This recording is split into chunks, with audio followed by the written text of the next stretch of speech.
Hey guys, I'm Rocco and welcome to another video on the channel. Today we're looking at more custom tactics and instructions, but this time for the 4-4-2. Now, as I've said in my 4-2-3-1 video, these are Division 1 tactics. They're very meta and they really suit the way the game runs this year. Now, if we go into my team, this is how it's set up before game, just to make sure everyone's on chemistry to get everyone on that full 10 links other than the new players that I've purchased. Now, if you guys are fans of the 4-2-3-1, especially from last year, if you played it last year, then these tactics are really going to suit your style of play. And I will explain why as we go through. So if we go into my attacking, I do have the 4-4-2 set up. Now, I believe the most meta tactic this year is the pressure on heavy touch in the defensive style. Now, I've tried out press after possession loss. I've tried constant pressure, but I just find that they tire out your players too quickly, and then maybe after 65, 70 minutes, your players are really puffing, and it causes a lot of problems. So with the 4-4-2, I've gone with a 6 width and a 6 depth. Now this is really high compared to last year where I was sort of playing 4-4 or 4-5, 5-5 occasionally. But I feel like you really need to press the strikers. As I said in the 4-2-3-1 video, if you haven't checked that out, I'll leave a link to that in the description below. But I really find that you need to press the strikers the best you can. You take one centre back out of position, attack the striker, and then if he then turns you, you then cover with the other centre back while the one that you pressed with originally will then go back into position. So having that high width is really good because people like to use their pace along the line. So having that width allows your fullbacks to kind of cover those areas, but they will also come centrally if you need them to. So in my opinion, it's really important that you have fast fullbacks. I've got Jordi Alba and Semedo, both with shadows, both with 99 pace, that you really need. When it comes to offensive, again, this is kind of your choice. I have tried like fast build up, which does really work. But I find sometimes that your wingers, in the 4-4-2, your right mid and left mid, they sit behind the fullback of your opponent, especially if they're playing a high line. So I find the best way to do it is to play balanced. Now, I really like a high width here, so I play 7 width, the same as I do the 4-2-3-1. And that's just because I like to utilise those wide areas. If you don't use the wide areas, it can get really congested in the middle, so I would definitely recommend using a higher width. Now I go for 6 players in the box. This is just to when you're getting the ball in for crosses or you're pressing, you have those extra options.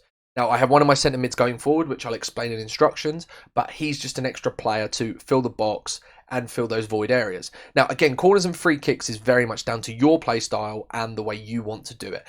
I have 3 and 3 for each, just to add that extra player in the box. You can play it lower, you can play it higher. It really depends on you as a player and what you want to do. When you're setting up your tactics, make sure all your players are in the correct positions. I've played a few games where I've had Alan at striker and things like that, and it just doesn't work very well. Now, when it comes to instructions, now, as I've said, these are very much good tactics if you like the 4-2-3-1. And I'll explain why. So with the goalkeeper, come for crosses, sweeper keeper. Now, a lot of people like to play over the top, so sweeper keeper is still quite overpowered and very important this year. So make sure you have that on and come for crosses. If they're crossing the ball from corners and it's sort of the penalty spot area, your keeper should cover that if you've got him on come for crosses. If you don't, he won't cover it. And if they have a good header of the ball, like they have a Sergio Ramos, they have a Virgil van Dijk, you're going to concede a lot of corners. Your 2 centre-backs leave the same, just stay back while attacking. It's very rare that you'll change any tactics on your centre-backs. When it comes to fullbacks, I leave them both on balanced and I have them on run type overlap. That's a big difference compared to the 4-2-3-1 where I have them on stay back while attacking. I feel like in the 4-4-2, because of the instructions I have on my left mid and right mid, I feel like these two have a bit more freedom. And if you play them on balanced and overlap, they make those runs past Mora and Dembele in my case, and they give you the extra option going wide. They give you the extra option to put balls in the box, and it also allows your midfielders, Mora and Dembele, like I say in my case, to cut inside. So if I go to my wingers, I have them on comeback on defense, and that is just because my defenders are unbalanced. I like to have them on comeback on defense just so you have that extra defensive support. Now, in terms of chance creation, I have them on cut inside. Now, this is because if I have the ball with Lucas Moura, I want Dembele coming more centrally, especially towards that back post. So I have him on cut inside. And also, if you're running up the line with your fullback, then your winger will then go more centrally and you have an extra option to pass to. In terms of support runs, get in behind. Now, that's because you're going to be playing those balls long up the line and then your wingers can push onto the ball. So having them on getting behind is really effective in this situation. When it comes to support and crosses, again, get into the box for cross. This is super important, especially this year because of the crossing meta and the fact that you can score crosses. They will run onto the back post. So if you've got the ball sprinting through with your right mid, and your left mid will then link on, land on that back post, and you can then send an early ball across. So get into the box on the get into the box for cross on support and crosses. Now with your two centre midfielders, again the same as the 4-2-3-1. It depends on your midfielders.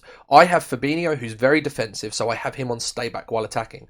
I don't have any support on crosses default, and I have him on cover centre. Now with Alan, who I like to sort of play as a bit more of a box to box, I have him on attacking support default, so just balanced.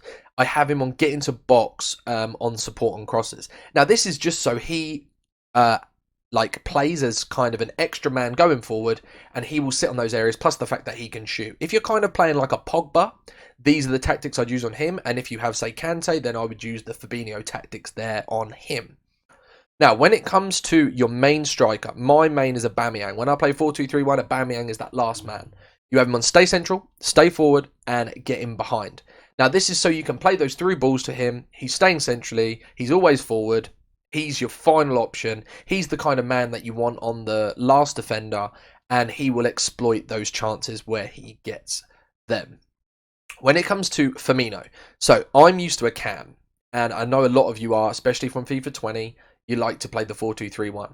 I play for Firmino on defensive support. I play in balance, so he kind of comes back a little bit.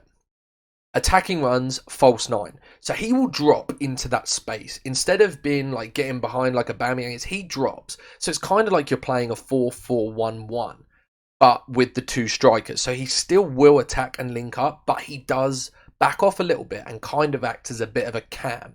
He links up all the play between your midfielders and your strikers, and it works an absolute treat, especially with Firmino. If you're running a team similar to mine, like I know a lot of people are, with a Premier League side, I would really recommend using these tactics and having him on stay central as well. Obviously, you've got your two left mid and right mid, so you don't need him to go wide. You need him to stay central, but play him as that false 9 with a balanced defensive support.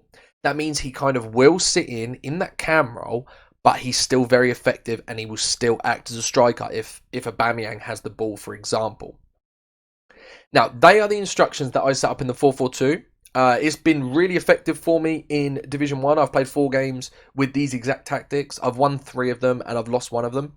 So it's going really well with these tactics. I like to switch up between this and the 4-2-3-1. Like I say, if you haven't watched that video, make sure you do, because that if that's the sort of formation you want to play, those tactics are really effective.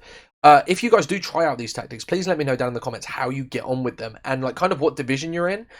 These are still effective for me in Division 1. So I'd really like to know how effective they are to you guys in different divisions and things like that. I feel like these tactics are now ready for Weekend League, which we can now enter. So I'm really looking forward to Weekend League this weekend. I will be streaming all of my games live on Twitch at www.twitch.tv/Rockos11. So if you guys haven't already, make sure you come over, drop me a follow, say hello, say you're from the YouTube channel, say you're from this video. If you've got any questions on any tactics, I'll be trying to upload a video on as many formations as I can. I've been testing a lot. My next tactics video will be on the 4-3-3 fourth variation with the central cam, because I feel like that is really effective this year as well. I've just got a little bit of tweaking to do in terms of the best possible tactics for it. So if you guys aren't already, make sure you sub to the YouTube channel. Hit the bell as well so you don't miss a video. It's 2 uploads a day. I hope you've enjoyed the video, guys. Let me know down in the comments what formations you're using. If you want me to run custom tactics on any specific formation as well, let me know. Thanks for watching the video, and I'll see you next time.